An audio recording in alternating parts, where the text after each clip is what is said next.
The Future of Teamwork is a Leader production. Subscribe today and never miss an episode. In the world of acceleration and the unknown, people just feel unsettled, right? With AI, is it going to take my job? If I'm not efficient enough, like how does that impact me? And so as organizations are grappling with that, it's bringing folks on the change journey and making sure folks really are included in the sort of what are we doing? Why are we doing it? What's in it for me? And then what's next? Welcome to the Future of Teamwork podcast. My name's Dane Groeneveld, and today I'm joined by Missy Forlani and Melisa Soydinc. Missy and Melisa are just launching a really cool book called Thank God It's Monday. And I'm really excited to dive into what's behind this moment and what they're casting light on as we think about our teams and our workplaces in this very interesting age that we're living in. So welcome to the show, Missy and Melisa. And I'd love to hear a little bit more about what brought you two together to be in this moment, bringing the book out and doing all this cool work. Awesome. Well, Dane, thank you so much for having us. We're super excited to be here, and I've been a super fan of you and your podcast and all your work around teams and effective teams and leadership. So it's really an honor. But kind of to give you the short version, I've spent 17 years in senior HR roles. And, this book has been in my head for about 20 years. Had the opportunity in my last two roles as Chief People Officer to work with Melisa. And we had a passion for the way we think about creating cultures and environments where people are excited to come to work, kind of get to say, I get to do this versus I have to do this. So thank God it's Monday. And as we I continue to sort of champion that mantra and was thinking through, as I've outlined the book in my head over the years numerous times, just getting the pieces on the page were kind of the challenging part. And so Melisa pushing me and challenging me to, this is something that we can get out into the world and I will help you, was a really amazing moment. So I'm super grateful for Melisa and our partnership on this, as she has really been the one to add the most value and really bring it to life in a way that I could never have done on my own. That's awesome. Yeah, Missy is one of those leaders that you just want to follow. And, I've had experience with a couple leaders of that level and with several who are still challenged in kind of that transformational leadership. And so when I connected with Missy, it was like, I told her, Missy, I will follow you anywhere you go. And I quite literally did. And, when she approached me about TGIM, I was like, yes, like 100%. Like, I don't even need to think about this or sleep on it. This is what we live and breathe. And her and I have had so many conversations and so many experiences in different workplace environments. And we always kind of naturally had this TGIM philosophy mindset. So it was really like a no-brainer partnership for this book. And we're so excited to bring it, to the world. That's brilliant.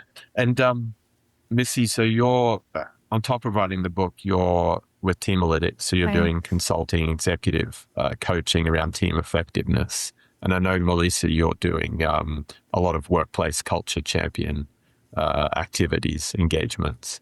As you think about the book and the intersection with the work that you're doing out there in the world right now, how is it bringing a sharpness or a different emphasis to what you bring in those different roles with the companies that you get to support?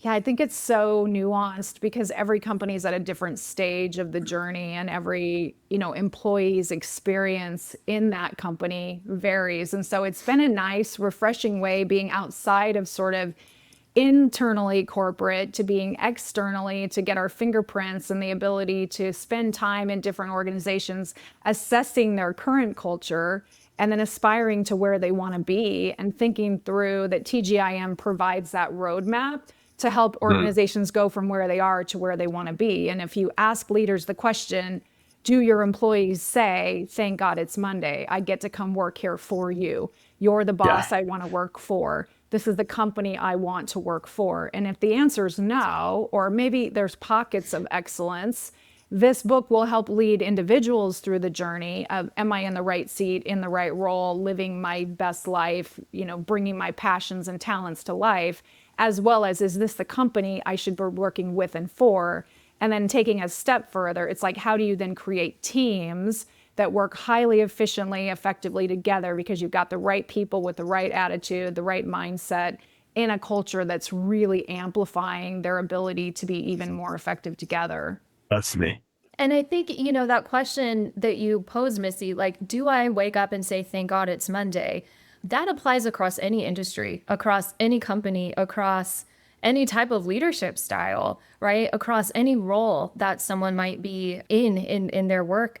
And so it's such a universal question, and it allows us to kind of go in and assess, like, you could be in technology, you could be in education, you could be in consultancy, but do you have that passion for what you're doing? Are you doing work that lights you up?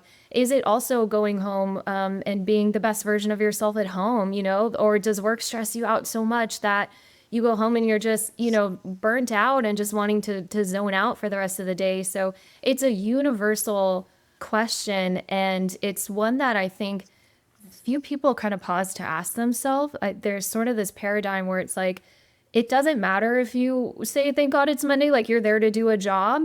And so, TGIM is really just about bringing life into the work that you do. And that applies across any industry. That's cool. I'd like to double click on a couple of things you said there. So I love, Missy, the way you explained that the book allows you to roadmap, not only as a leader, where are you taking your team to company, but also as an individual.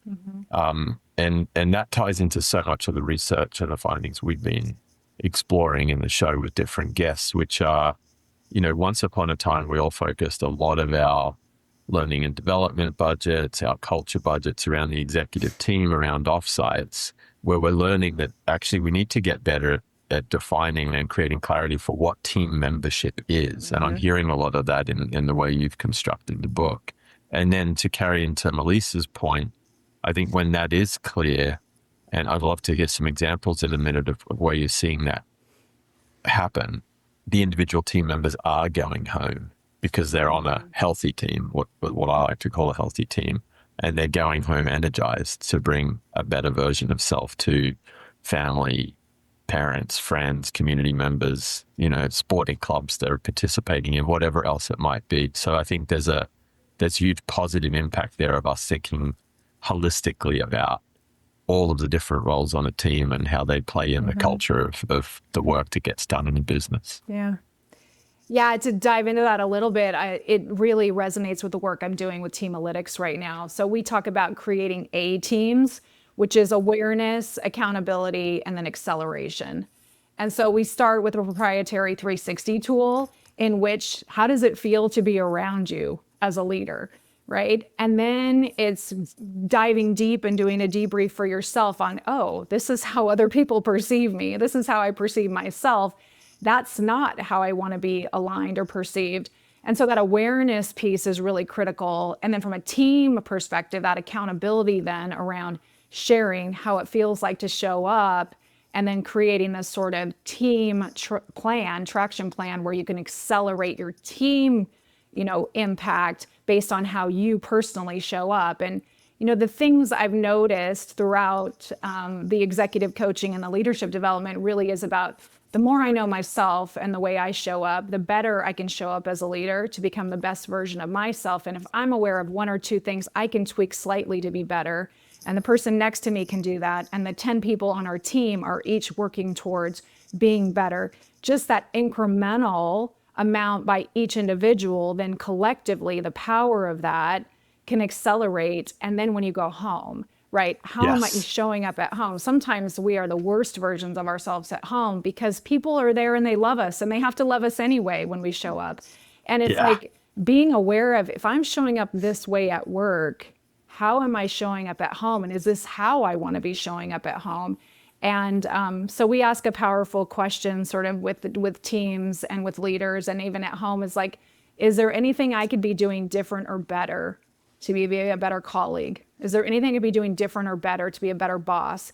is there anything to your spouse or partner or your kids, anything I could be doing different or better to be a better partner to you?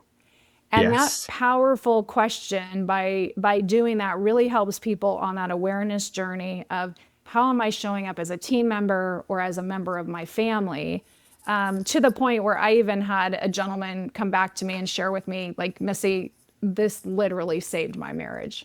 Yeah. Knowing myself and how I show up at work, how I'm impacting others, my behaviors that are getting in the way are now a realization to me of how I was showing up at home. And it's been a game changer. So I think the more people can really lean into, am I being the best version of myself? Am I the boss I want to work for? Yeah. Asking people some of those questions really help on that sort of journey. Yeah, and I think for me, it's also about leadership, fluidity, and adaptability, and willingness, because I mean, let's be real, the world of work is moving at rapid speed. Um, Workplace culture and environments are completely different than they were a couple years ago, 5 years ago, pre-pandemic, right? So with the advent of AI coming in and Gen Z really influencing the workplace, there's so much more emphasis and desire on behalf of employees to not only just show up and do their job, but to be able to learn things at work that they can apply at home, to belong to a mission, to be aligned with that mission above and beyond their role. And so for leaders, it's quite a wild time to be in leadership now. And that speaks to like the adaptability and fluidity to be able to, respond to the needs of your employees, your people, and really build those bridges between roles, between departments, between teams, to bring more of the human into the workplace, and everyone benefits. The leaders benefit, employees benefit, business outcomes soar when employees are engaged and feel they belong. So for me, it's kind of like that flexibility and a willingness to change with the times. And it's a very exciting time to be in leadership. Yeah, it is and it isn't. It's fascinating. I love that you're bringing the excitement, and I love the title of the book for that reason too. Like, it's an exciting time if you embrace it. It's a really scary time if you put your head in the sand and be like, oh, this is really hard right now. I don't want to be responsible for my employees' needs in this way. And so I think what I'm hearing from your sort of philosophies here is that that whole concept of like, am I a leader that other people want to work for? You're reframing it to bring that energy and intentionality forwards. And I think that part is exciting. That there actually is, some roadmaps, some pathways, some practice that can get you into that. I love the A team, into that mode. And I particularly like what I heard first from you, Missy, on like the little tweaks. It's not a big transformation all at once. And you used the word, Melisa, bridge. One of my emerging beliefs is that if we stop trying to fix people and stop trying to fix teams, and we just start realizing through that awareness, like, where are we? How can we bridge into a slightly better outcome? Then we don't create the burden of change management on people.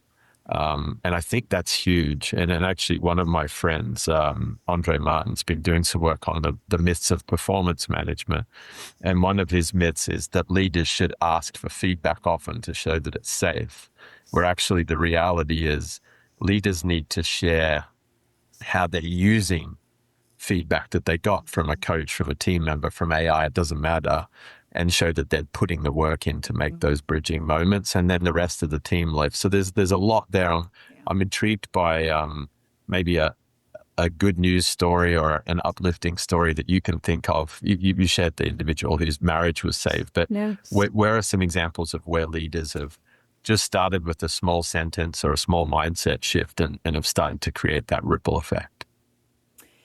Yeah, I've been coaching, well, I coach a number of leaders, but one particular CFO I've been working with, was really challenged with being overly critical, not as nurturing as he could be, really sort Yeah. of really about the numbers, really about driving business results and being less about connecting with people and the recognition and appreciation. And so, sort of like you said before, Dane, holding the mirror up and just saying, here's how it feels to be around you.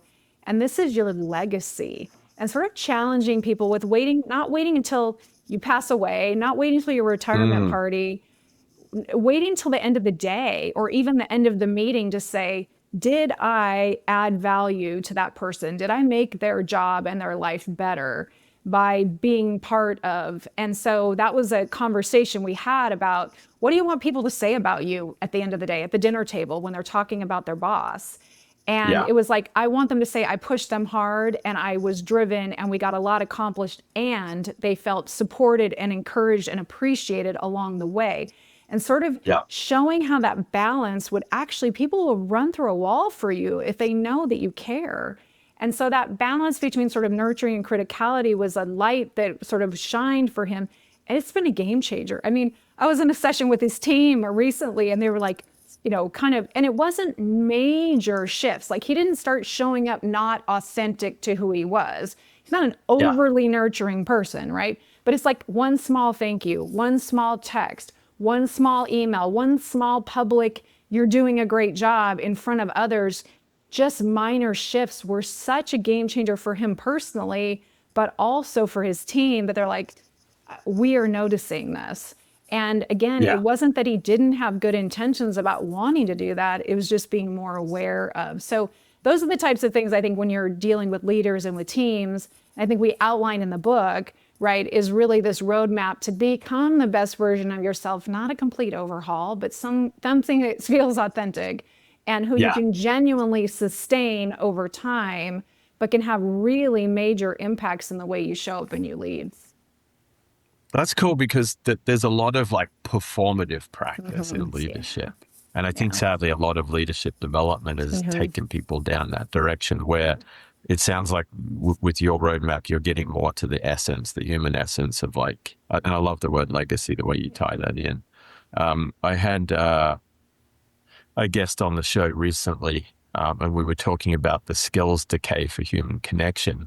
We're just not as good in those small moments Right. at saying thank you, and this is why I appreciate the way you're doing this differently. And from what I'm hearing you say there, Missy, in that example with the CFO, it's also okay not to fully embrace that huge shift and send the text Yeah. message because it's a start. Yeah. And I think you can skills decay, but they also build on a similar sort of cycle. You've got to just start with small things and build into that routine and allow it to be authentic. Well, I'm a big fan of like greatness deserves intentionality. And if you want to be great at something, you have to be intentional about it. And so if you want to be better at that, you've got to put the 5 minutes on your calendar that says send the text, recognize Yeah. someone. You will miss it if it's not natural human behavior, like you just are who you are. And so if that is a stretch, then doing that, right? Other people are on the Yeah. other end of the spectrum, can't be candid, aren't critical enough, need to be more direct, less sugarcoating.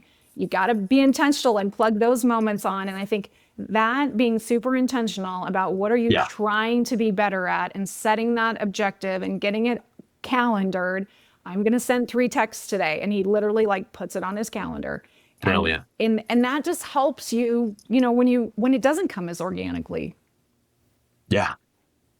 Melisa, with cultures, when you start thinking about some of those behaviors across a couple of leaders, particularly if you're talking about like a CFO and then maybe a sales leader, like how do you see those bridging activities start to bleed over from one team to another and across some of those traditionally tense departmental interfaces? Yeah. It's for me, and I'll speak to this from the employee side actually, because for leaders, they just get to create the opportunity, and oversee it, right, to a certain extent. But like you said, Dane, like it doesn't need to be performative. It doesn't need to be a complete overhaul of who you are. It's more about your willingness, again, to create those opportunities. And, I have been on several teams that were very siloed, who desired to have connections across, departments, across teams, and just a leader providing that opportunity, whether it's through an employee impact group, and then, the leader also advocating for their employees to participate in such things. It makes a world of difference. It's just like to know that your leader cares enough beyond your, the job description, that they are creating those opportunities for cross connection, for cross networking, for belonging, and it's very simple. Missy exemplifies this as a leader. And something that really stuck out to me when I first was working under Missy was she has this, she says, you said it, we did it. And for the first time ever, I realized, wow, my voice is being heard. Whereas maybe it was in other organizations or environments, but it wasn't that direct implementation and acknowledgement of what employees were desiring. And then to have a leader turn around and act on that and create those pathways and create those opportunities immediately. And it was like, wow, like we're valued.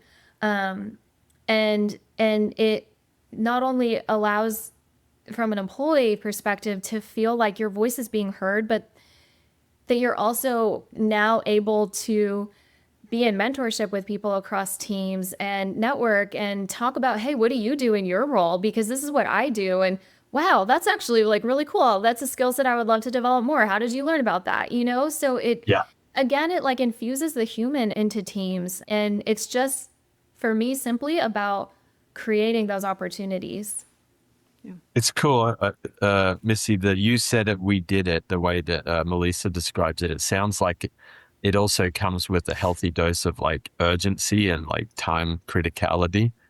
So tell me a little bit more about where that came from for you and how you used it with Melisa and other team members. Yeah, I mean, I think it's getting input and feedback from your teams, right, to understand what's working, what's not working. And, back in the day, and I'm dating myself by saying this, but, you do the annual employee engagement survey, right? And you have 100 questions and people would begrudgingly give you the information and couldn't really act on it. It was very vague.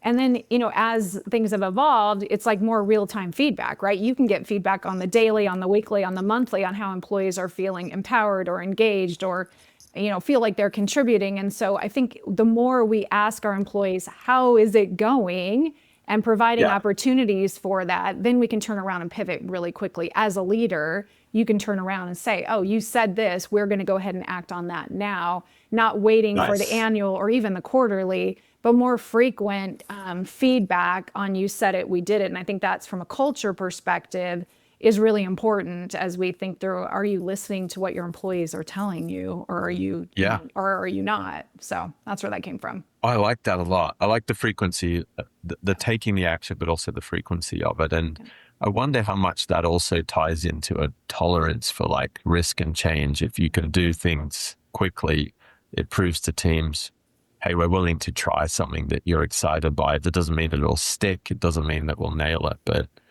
I wonder if it lifts that ability for teams to be more sort of innovative and action oriented. Yeah.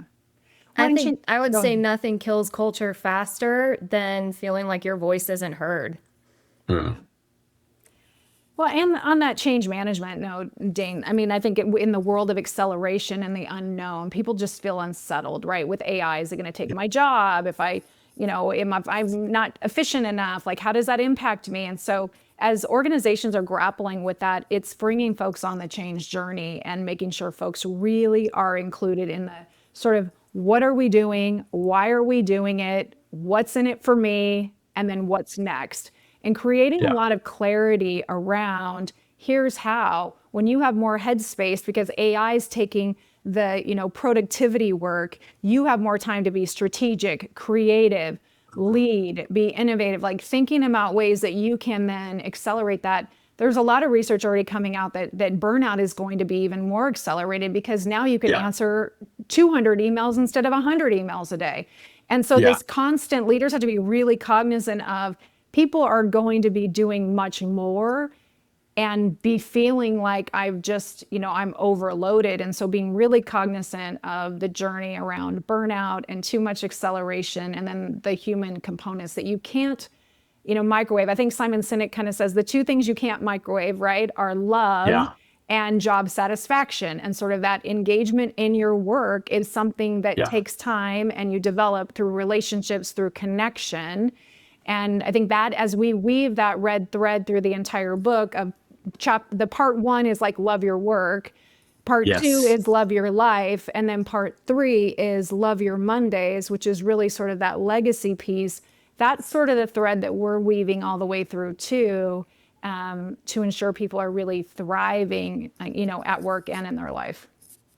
I love those 3 parts. I'm going to come back to those in a bit more detail. But one thing you said there really caught my ear, which is the increase in burnout, how people are unsettled, and the importance of talking about what's next. So I think the research out there is suggesting that individuals in this state of being unsettled are burying themselves in administrative work, trying to look busy and productive, which is super dangerous because it means, going back to Melisa's earlier point, they're not out there saying, this is what I'm worried about, this is what I think we could do better, this is how customers might have a better experience. So you're actually losing capacity in teams because of this fear. And one of my favorite, I love sort of quick, simple 3-part approaches, and in systems leadership, which is a body of work I've been following lately, they say there's 3 questions you should be able to answer for every employee on the team. 1 is, what is the work that you do? 2 is, how are you doing in that work now? And 3 is, what's next for you? And I think we need to have more of those conversations, not just in the structure like career development, succession planning, but more on that frequent basis. Yeah, I love that. I would even take that one step further to what's next for you. And then do you have someone to replace you that you have mentored, coached, developed, and have ready to take on your seat as you're ready for what's next, so that we're always looking up and looking back to ensure that we're bringing people along with us. Very cool.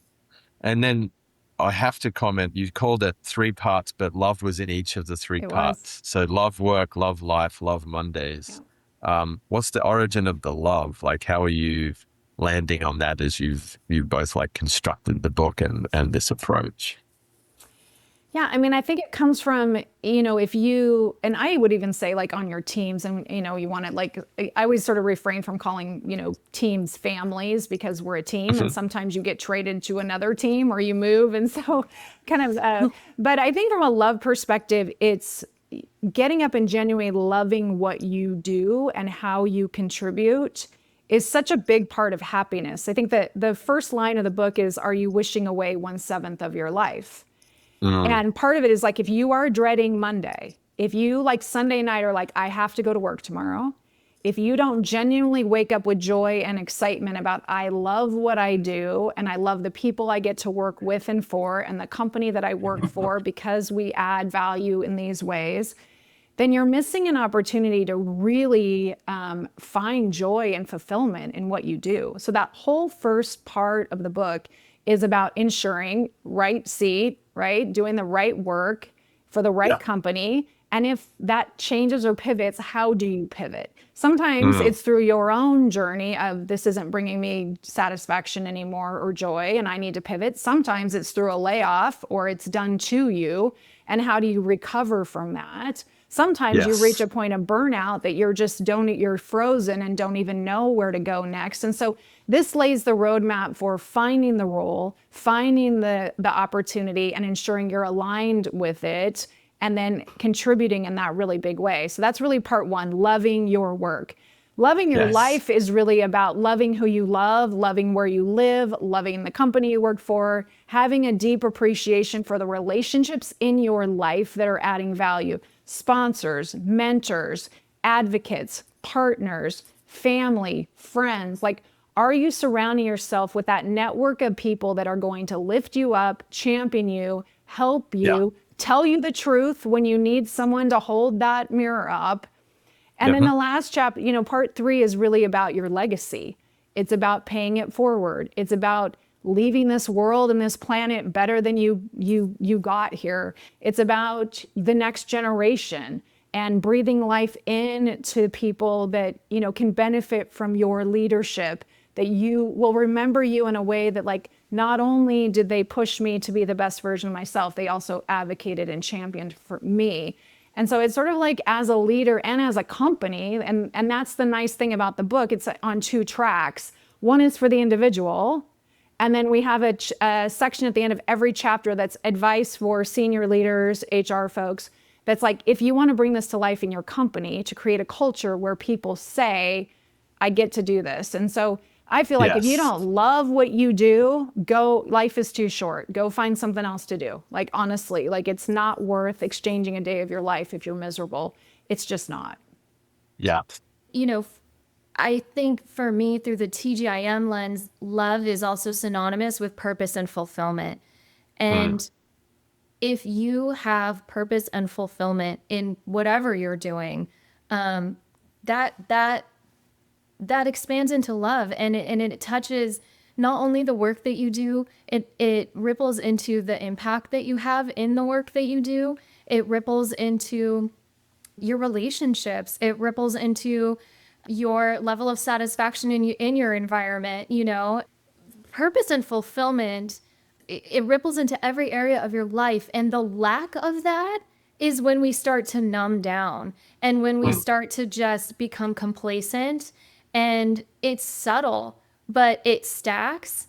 And at some point, it leads to burnout. It leads to just putting your hands up and, you know, just, I don't want to do this anymore.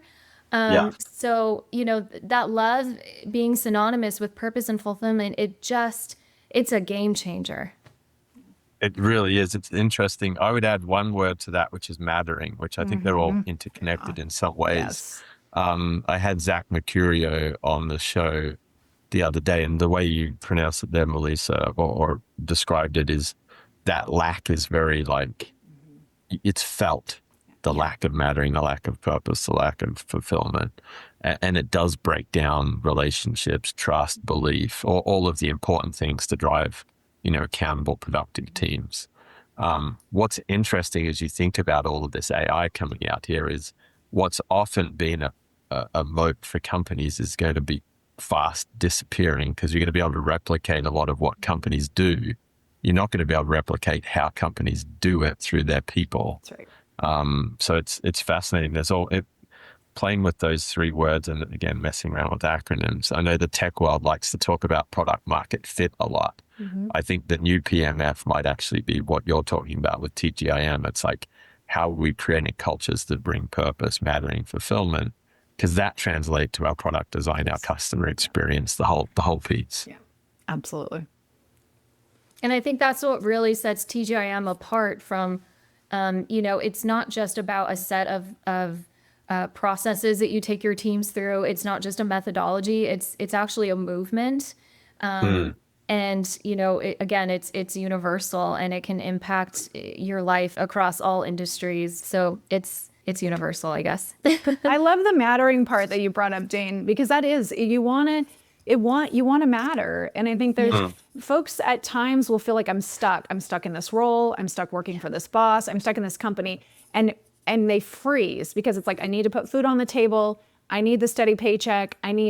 And I think there's this, like, what do I do? And I think that's sort of the practical guide and roadmap that TGIM can take you through, because at the end of every section, we have practical next steps and reflection questions about, you're not stuck. What can you do? What should you do? How do you reach out to your network? How do you ensure that you're asking yourselves the questions? Am I happy?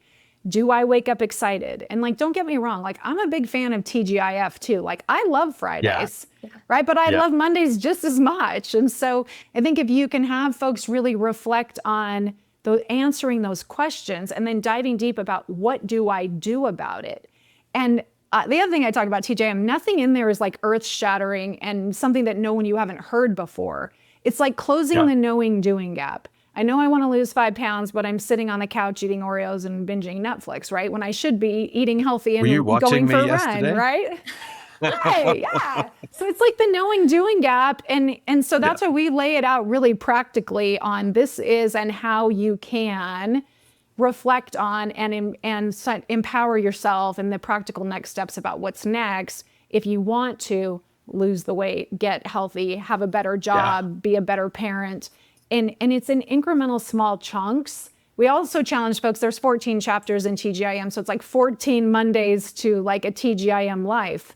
So if you really read a chapter a week and reflected on the questions at the end of each chapter to say, am I the best version of myself? Am I the best parent I can be? Am I the best leader I can be? Am I the best team member I can be? And what do I need to do to change or level up or tweak slightly so that I can have a better and more important impact? Back to the mattering piece. Why does it matter? I love that. And I love how you practically grounded it. I've really enjoyed using Ryan Holiday's Daily Stoic Journal because it forces some discipline to go through something rather than reading a book really quickly and then losing a lot of it.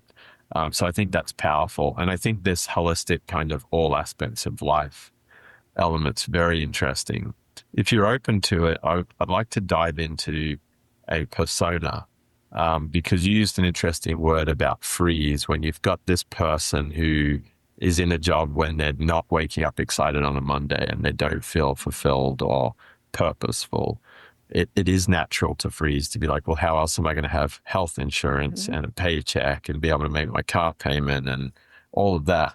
So how does the book take that individual through a journey that isn't kind of like a burn the boats, I'm leaving this job and I'm only going to take the next thing that fits the bucket? Yeah. Such a good question. I mean, I think I always go back to like, it's easier to find a job when you have a job. So don't just quit if you don't like your job today and you're frustrated. Like keep your job. Like that's important. Keep putting food on the table. But the very first step is acknowledging, and it goes back to Jim Collins' Good to Great book, which is like the hedgehog concept. Like, what am I passionate about? What am I good at? And what can I make money at? And sort of that sweet spot where those 3 circles intersect is like list all the things that will help you like on that journey. So it's first identifying that. But then secondly, it's finding a couple folks in your world, in your life, a mentor or someone that you aspire. That's the role that I want, or that's the job that I want. Go spend time with them. Find out what they do, why they do it. I had a leader that I aspired to be like. Her name's Renee. I read about her in the book. I mean, I started like dressing like her, talking like her, following her nutrition plan or exercise plan. What does she do in her free time? What books is she reading? Who is she following? Who inspired her? And I think when you start to surround yourself with a network of people that can advocate, sponsor you, be a network to you, you can also then really empower yourself to think bigger and have someone in your life, whether it's a life coach, whether it's a counselor, whether it's a best friend, whether it's a confidant, to say, I'm not happy. I need to pivot and I need help. I think that first saying it out loud is the first step. Yeah. And then navigating towards, do I need more education? Do I need more experience? Who do I need to network with? Asking yourself all the questions of what's next for you, so you start to paint the picture of what's possible and then start taking steps towards it. Oh, I love that. And I think my own lived experience rings true there too, which is that in my early career, I would jump jobs because I wasn't happy. But then as I got to the middle of my career, I realized I could actually leverage the platform of my current role, my boss, my customers, my team to shift. But I think the way that I was shifting was through exactly what you shared there, Missy. It was joining different peer groups, following people, going to conferences, opening my mind to outside influences and not feeling like I'm here as the cog in the machine, the proverbial cog. So I think that's very uplifting for anyone in any role at any level of an organization. Yeah, I think it's always human nature, right? The grass is always greener. right? I'm going to go over here and I'll be happier. And I would even say, like we do it in the book, is like do a happiness audit or a hygiene audit of like, what do I love about my current role? And then what do I not love about it? What is like, and then are those things that you have control over or have impact or could tweak slightly to enjoy the role you have, to thrive, to continue to grow, to transition to another department, to look at different ways to get involved or have bigger impact versus like, I'm going to jump, jump, jump. And that's an interesting concept. My husband just retired from a role that he was in for almost 30 years. And that's just unheard of these days, like working for a company for that length of time. And it is just human nature. Oh, not happy, I'm moving. Don't like my boss, I'm moving. Don't like this, I'm moving. And versus like, hey, taking that hygiene audit, and Sean Aker, he was a big part of our work in the work that we did. He wrote the book, The Happiness Advantage, and it's really about that. Finding happiness and joy in what you currently do. But there's sometimes you do need to completely pivot, but other times that you don't. Yeah. I don't know. I think that's super powerful.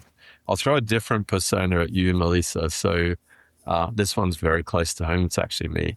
I'm not going to say it's a friend I know. I've shifted from TGIF and TGIM to TGIT, which is universal, because I work Tuesday to Thursday now, which is a very privileged place to be. But it's partly family driven too, because we had our fourth baby last year and I'm trying to balance my life. Now, the backstory there is that I'm a recovering workaholic. So TGIM, like come Sunday, I was excited for Monday and that was eating into my weekends.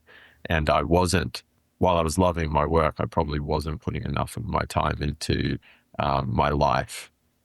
So I've kind of maybe overly corrected that for now. And I mean, I'm sitting in the discomfort. So for those of our listeners out there that have suffered a little bit of what I have as a workaholic, where you can be all in and you almost overdo it, how does the book perhaps shape some practices, behaviors that help us kind of find a little more balance?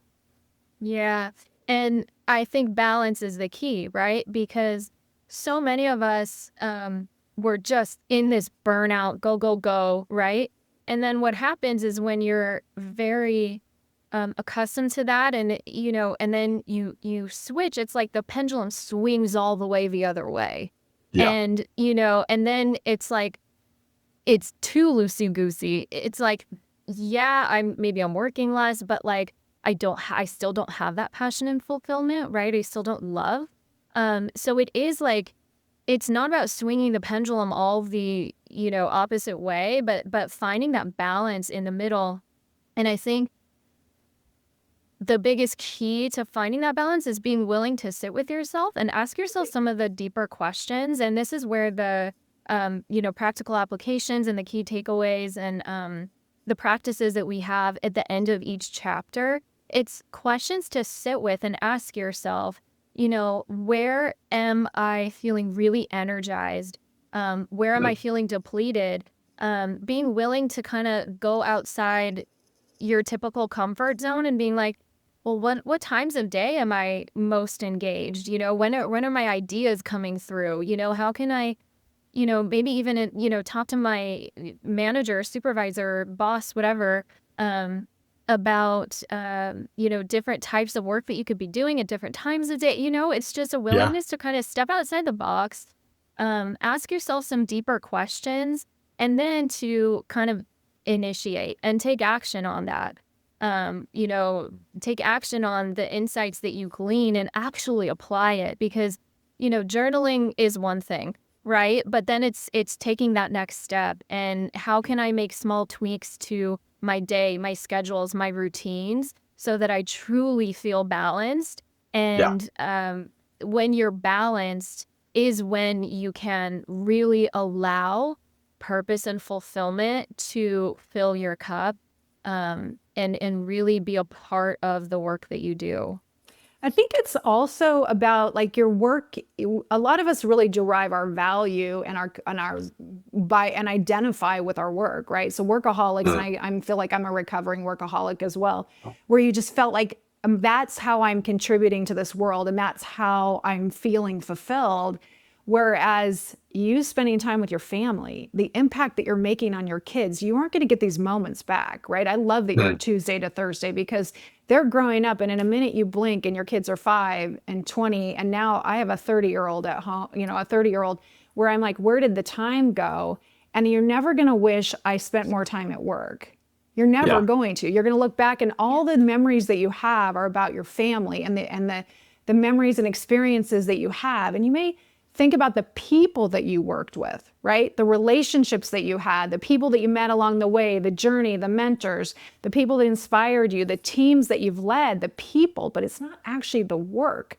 So if you can separate yourself out from, I'm a workaholic because I feel like I need to contribute, your value should come from how you show up and how you impact others, both at work and at home, and finding that balance and or integration or whatever word you want to use to make sure it's fluid, right? Because a lot of it is, it's really like, how do I want to be remembered? And I don't want to be remembered for the person that worked 80 hours a week. I don't want to be remembered for the person that was burning out and screaming at people, or so not putting my own oxygen mask on first that I was giving, and I didn't have anything left. My family was they were getting nothing because I had nothing left to give. And so I think it's like on the journey of being really aware of you're enough just by who you are, not by the role or the job that you have. Yeah, I love that. I particularly like the tying to time and energy because they're great signals. And then that resetting of identity and what value is, because if you attach value to outputs at work and not to your point on legacy, how I've helped people along, then naturally you are going to be stuck in that workaholic vibe. But you can help people along in so many different ways in community. In fact, our communities need a lot more of that connection. So that's a great point to end on. I mean, this has been a wonderful conversation from, being able to create environments, cultures where people can do their best work through intentionality and be able to go home energized, live these more balanced lives. I love the A teams, aware, accountable, accelerating. This whole concept of bridging and making small changes and building those skills. So like the CFO that's doing the text is, for any listeners out there that have got that team member on their team, because we all do, it's an easy way in. And then I love this kind of, this real focus in the book around love work, love life, love Mondays, and those two examples that we touched on, how you can address both the person who's stuck and afraid and the person who's stuck and addicted. The different syndromes. So for anyone of our listeners that wants to connect with you, Missy, with you, Melisa, or get the new book, where do they best find you in the book?